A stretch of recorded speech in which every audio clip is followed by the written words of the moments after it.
welcome back to Well This Happened, the show that lets you be the career coach. We're going to tell you the correct answers to this week's scenario.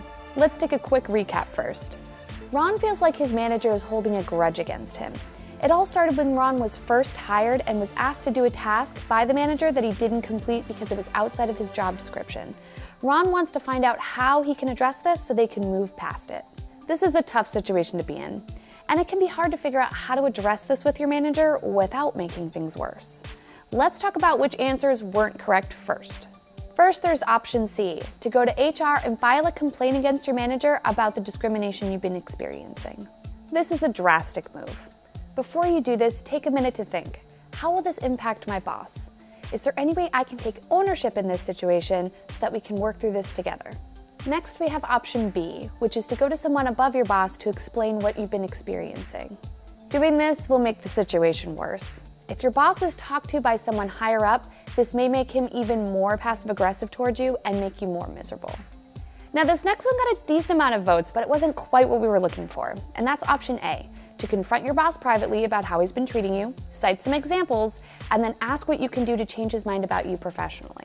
This can make your boss feel attacked and actually make the situation worse. Again, this could lead to even more passive-aggressive behavior.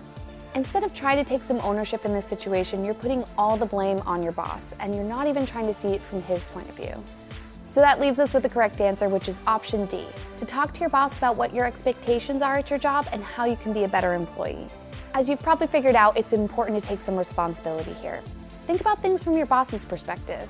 On Ron's first day, he didn't complete a task simply because it wasn't part of his job description. He undermined his superior's authority, and instead of asking for help or figuring it out, he simply didn't do what he was asked to do. Behaving like this, especially on the first day, can say a lot about you as an employee. So this probably gave Ron's boss a bad first impression.